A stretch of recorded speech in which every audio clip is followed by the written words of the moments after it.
We're going to dive into a story that starts with a missing 16-year-old girl, an honor student with their whole life ahead of her.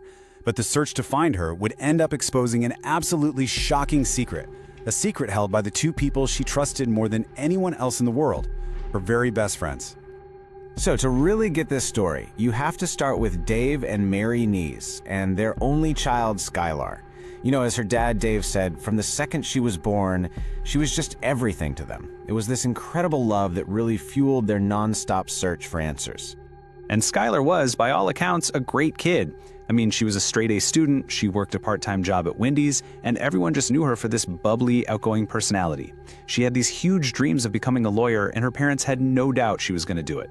Skylar's entire world really revolved around her two best friends, Sheila Eddy and Rachel Shoaf. I mean, if you knew them, you knew they were a package deal. They were totally inseparable, plastering their friendship all over social media, always together. And this is where everything changes. The night of July 5th, 2012.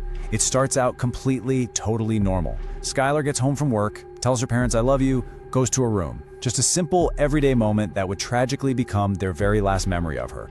So the next morning, her dad, Dave, notices her bedroom window is open. There's a little bench propped up underneath it. Okay, so Skylar snuck out. But as the hours start to tick by, and she doesn't come back and she doesn't call, that initial thought of, oh, she's just out with friends, starts to turn into this terrifying question for her family and their whole town.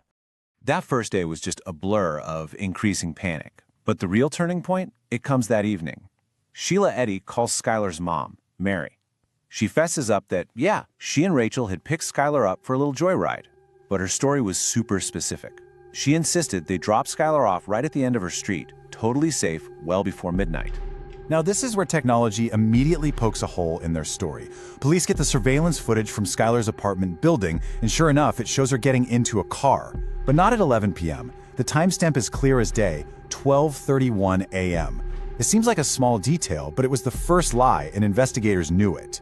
And as investigators started digging deeper, they didn't just find cracks in the alibi. They found them in the friendship itself. Skylar's own Twitter account painted this picture of some serious tension. This tweet, sent just a few hours before she disappeared, hints at a major betrayal of trust between these so-called best friends. From there, the red flags just kept piling up. The girls said they drove east, but cameras saw Sheila's car heading west. Rachel's phone pinged a tower miles away in Blacksville, nowhere near where they claimed to be. And their alibis, they were so perfectly in sync, police said it sounded like they were reading from a script. It wasn't just inconsistent, it was obviously rehearsed. Now, publicly, Sheila's putting on an absolute masterclass in deception. She was helping Skylar's parents with the search, she was crying with them, and her social media was just flooded with posts about how much she missed her best friend. I mean, to the outside world, she looked completely heartbroken.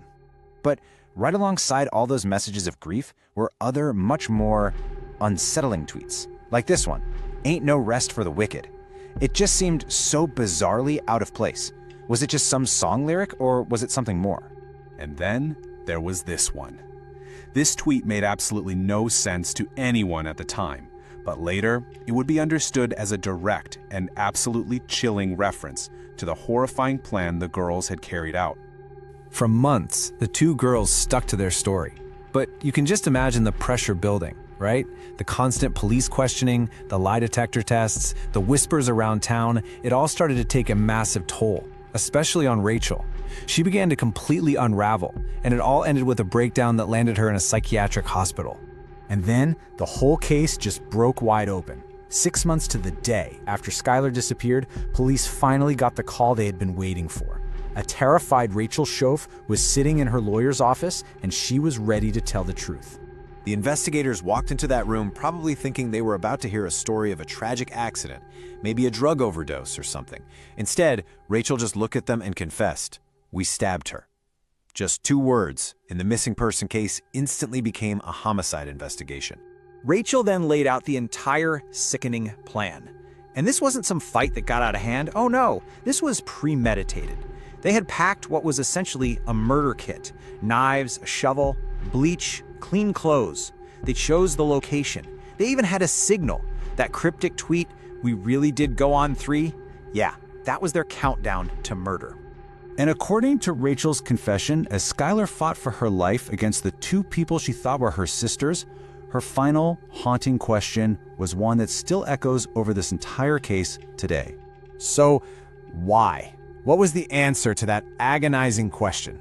Well, Rachel's first explanation was so simple it's bone-chilling. We just didn't like her. But investigators believe the truth is probably way darker, something rooted in the intense, secret world of teenage girls.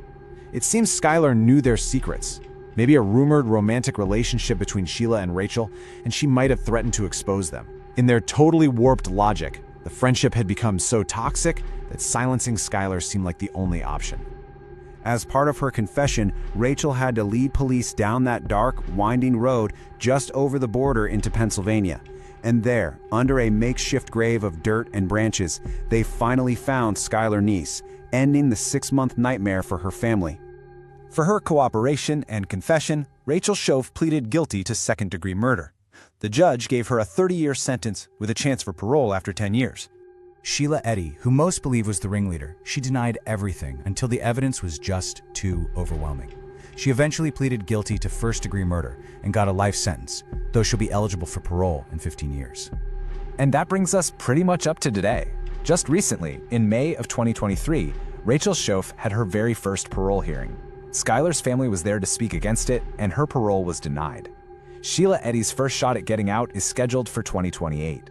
But you know, out of all this darkness and this senseless tragedy, a really powerful legacy did emerge.